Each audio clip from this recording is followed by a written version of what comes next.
habíamos anunciado al principio, nos visita Gustavo Berger, que es actor, cómico, y desde hace un largo tiempo se hace un show, un stand-up que se llama Un Rubio Peronista, que ya vamos a hablar de eso. Gracias por estar. Y la primera pregunta, como CN23 se ve en todo el país, es que les cuentes a la gente que no te conoce, bueno, ¿cuándo te dedicaste al humor? Si de muy chico o de más grande. El humor de siempre, en realidad. Si hago un poco de memoria emotiva, recuerdo haber ganado un concurso de chistes a los 8 años en la primaria, con un chiste que me contó mi mamá. Y bueno, se ve que eso me gustó, hacer la risa general. Siempre fui un tipo de contar muchos chistes, tenía un tío bastante jodón que me iba como pasando material, chistes nuevos y bueno, me empezó a gustar. Y ya en el secundario, 15, 16 años, empecé a actuar con pequeños monólogos en los actos escolares, después actué en algún bar para mis amigos. ¿Y te gustaba? Y me gustaba, en ese momento era copiar rutinas, había cómicos que me gustaban, en ese momento estaba José Luis Gioia, claro. Y uno conseguía los cassettes de sus espectáculos y era copiar esa rutina y representarla para mis compañeros.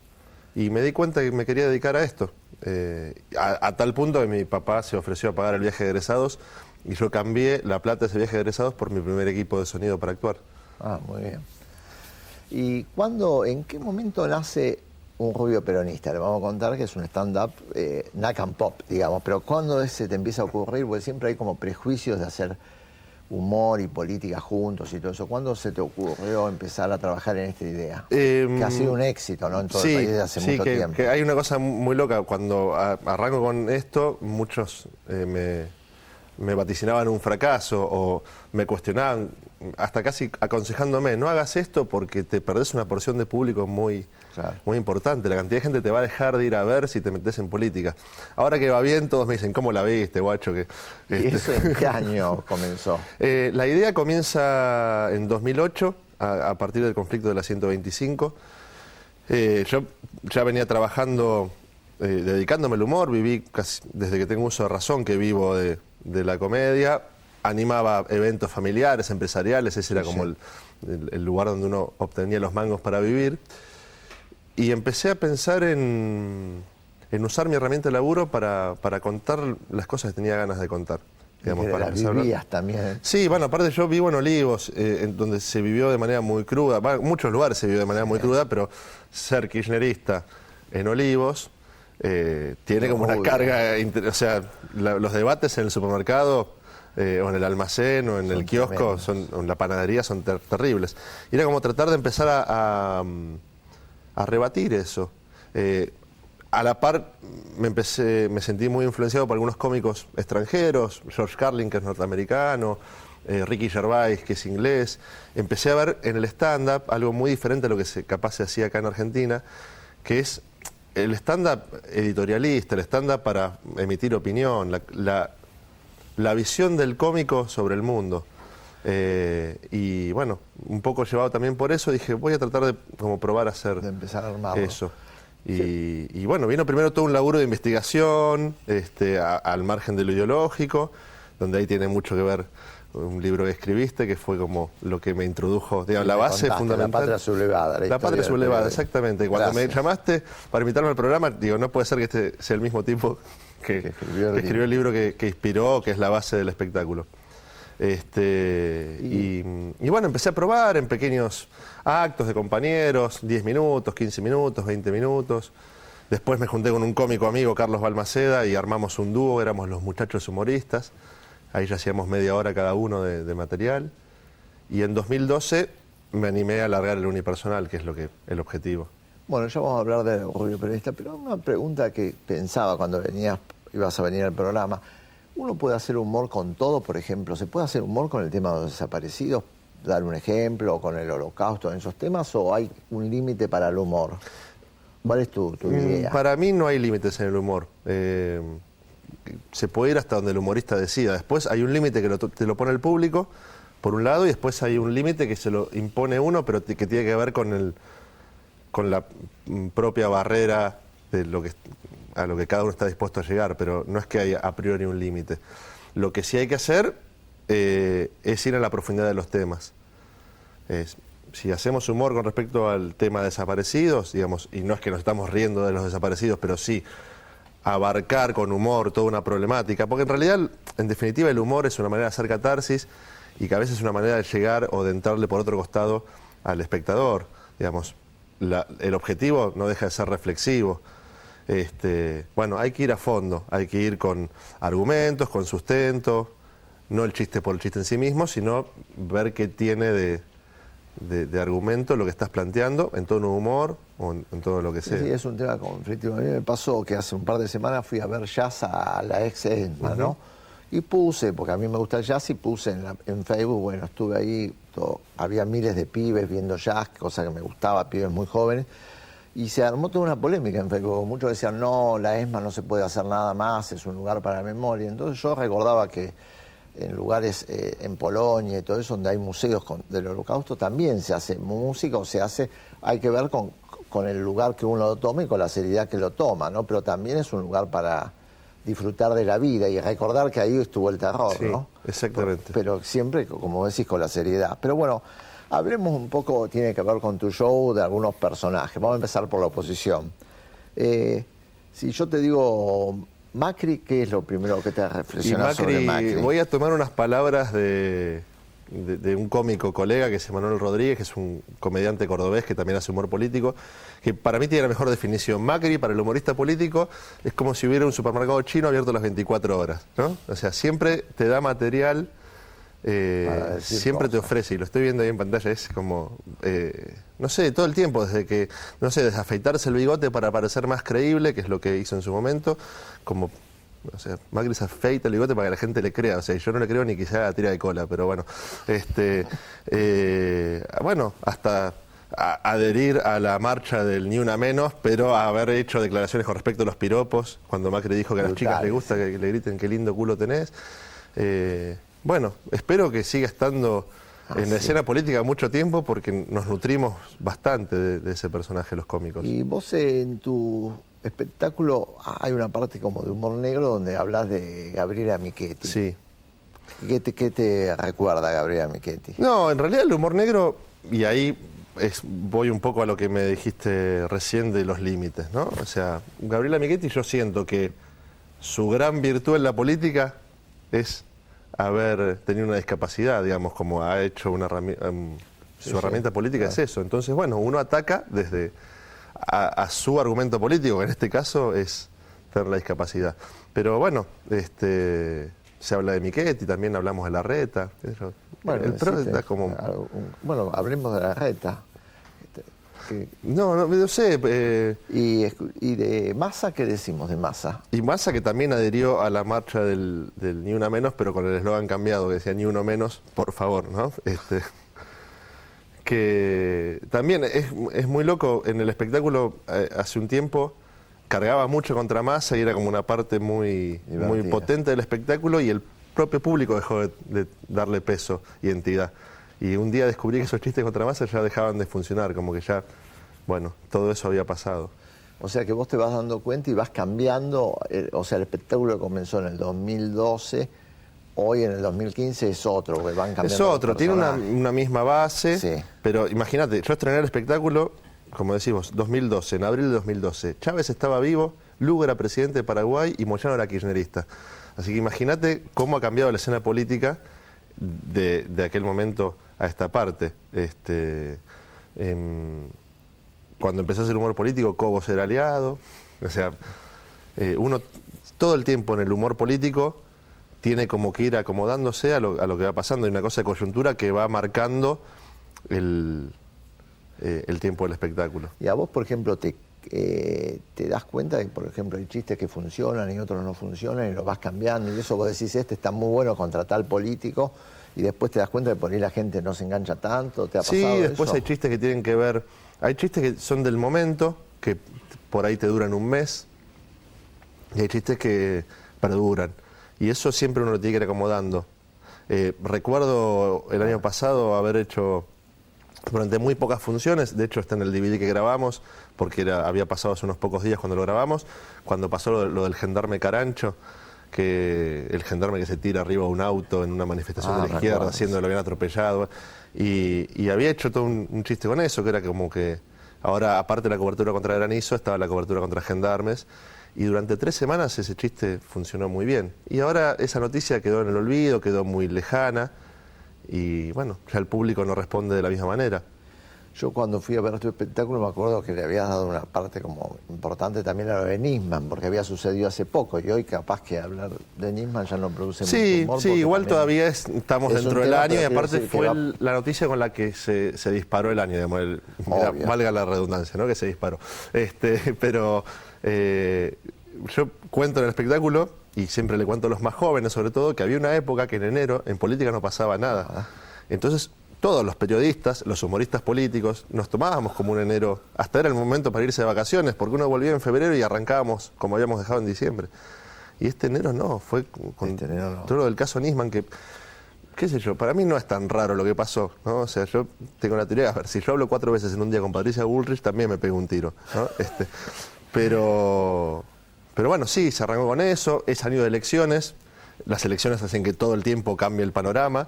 A mí me encanta aparte el peronismo en la época de elecciones, viste que el peronismo llega a las elecciones y se pone a jugar al baile de la silla. A ver, y bueno, suena la música y todos empiezan a dar vuelta a ver en dónde se acomodan, ¿no? Y para la música y todos se acomodan en el peronismo, eso es increíble también, ¿no? Espero que no hayas agregado chistes sobre Agandazo porque se bajó, porque hasta hace un mes parecía... Estoy reescribiendo el show todos los días, así que... Pero bueno, forma parte de esto, de lo que me gusta y... Me imagino que hay chistes que todavía deben perdurar, que son los de...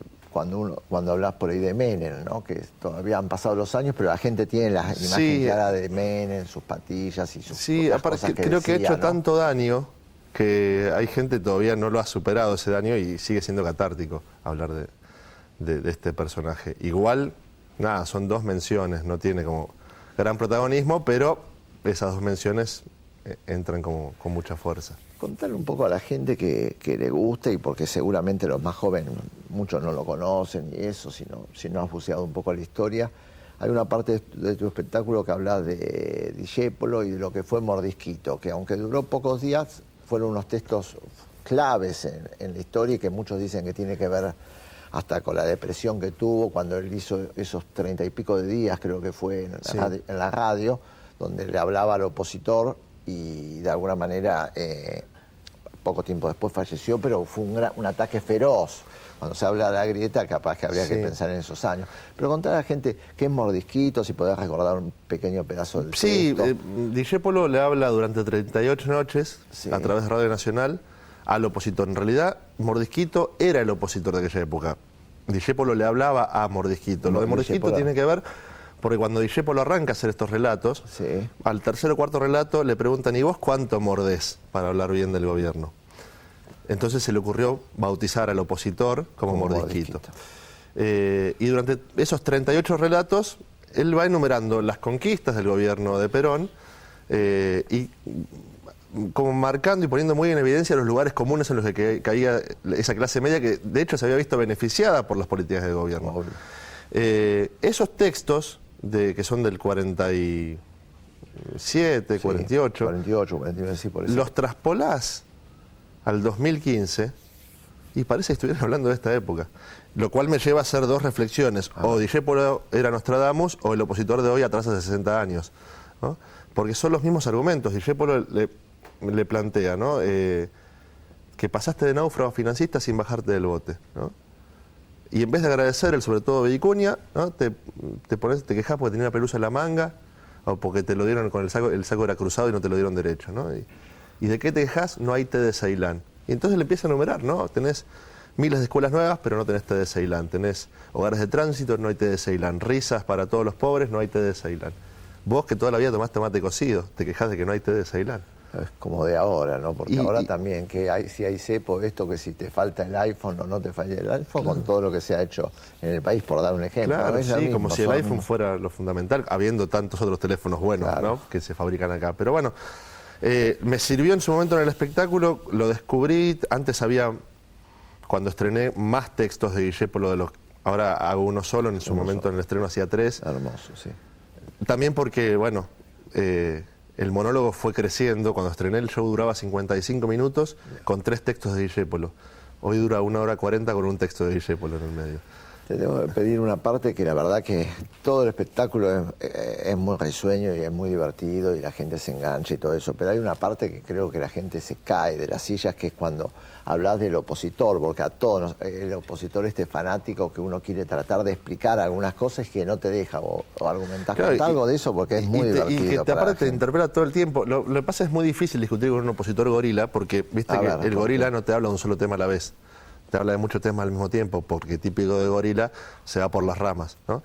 Entonces estás hablando de un tema, empieza a hablar de otro, te interpela con cosas, ¿viste? Qué sé yo, lo de los 6 pesos, ¿viste? Te dice, ¿cómo vivo con 6 pesos por día? Vos le querés explicar y no te, ¿viste? Y no te deja. O sea, lo primero que le digo, mirá, no comprés Clarín porque te pasás el presupuesto, ¿no? Empecemos por ahí, ¿no? Y bueno, son como los lugares comunes. El opositor serial, que lo represento en la figura de mi padre. Vos decís que tenés un padre gorila. Tremendo. Gorila es poco, pero... No, bueno, yo vengo de una familia aparte, que esto también tiene mucho que ver con lo que se cuenta en el espectáculo, que no viene de la política. Yo me hice peronista con el tiempo y me interesé por la política. Yo entré por la izquierda, no es que entré, digamos, yo estaba en el centro, a ver, voy a tratar como de armar un poco la historia, y tiene que ver con el menemismo.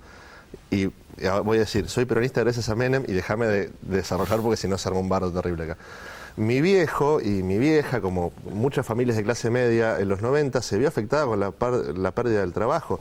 Y a raíz de perder el trabajo, me tienen que sacar de la escuela privada y me mandan a una escuela pública. Y en la escuela pública, en el secundario, pasa el centro de estudiantes buscando delegados y yo me ofrezco, no sé por qué. Entonces, como de la noche a la mañana estaba en un centro de estudiantes en manos del Partido Obrero, como muy combativo, yendo a una marcha el 24 de marzo, y me empezó a interesar la política.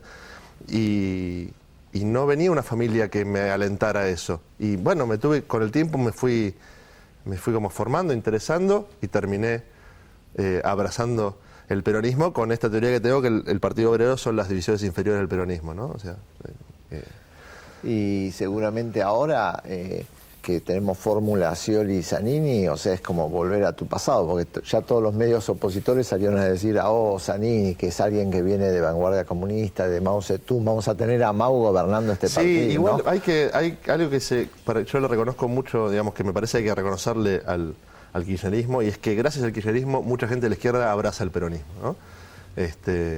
Y de hecho en Unidos y Organizados tenemos un centro de recuperación de troscos también.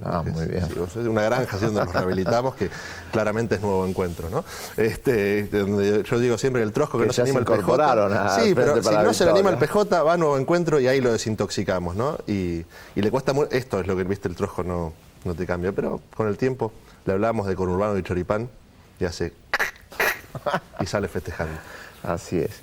¿Y qué de la gente del oficialismo? Bueno, ahora vas a tener a Scioli, vos haces algunos chistes sobre Scioli, lo vas a tener a Zanini. ¿Qué te pareció ya, incluso en lo personal, que el peronismo tenga una sola fórmula para las próximas elecciones?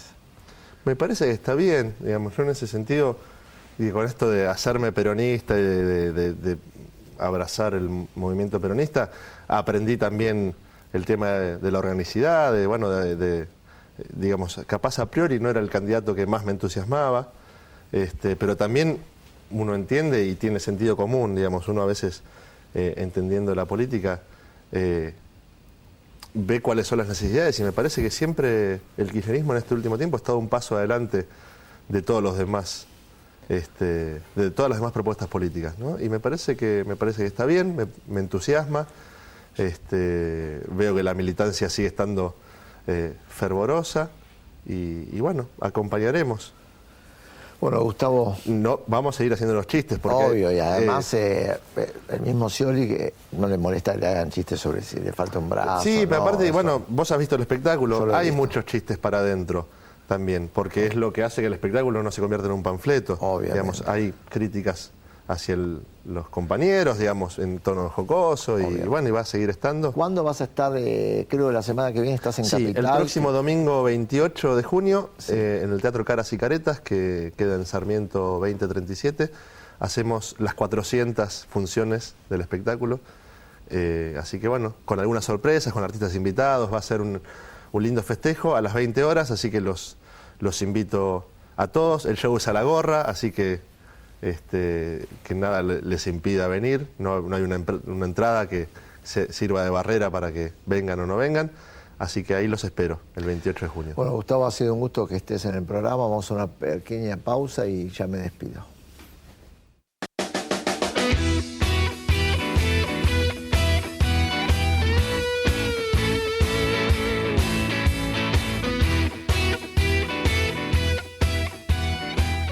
Nuestro desafío, ¿cuál fue? Acercar la salud a la gente y la gente a la salud. Por eso creamos UPA 24 horas. Buenos Aires, Gobernación Daniel Scioli.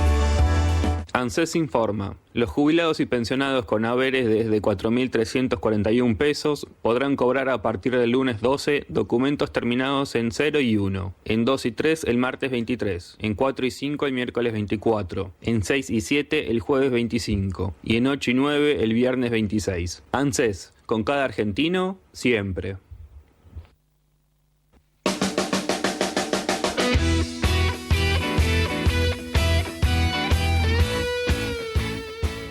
Esta semana, además de la fórmula Scioli-Zanini, se cumplieron los 60 años del bombardeo a Plaza de Mayo, ya lo habíamos hablado la semana pasada, y quería recordarle a la gente que le interesa, que vive en Capital o que venga este fin de semana, que en el Museo del Bicentenario, el que está al lado de la Casa Rosada, se inauguró una muestra que se llama 1955, Golpean la Casa, que es muy interesante por las fotos, por los videos que hay, donde se explica claramente lo que fue esta tragedia que dejó más de 400 muertos. Bueno, como siempre, gracias por estar, nos veremos dentro de 7 días por la señal de CN23 y buenas noches.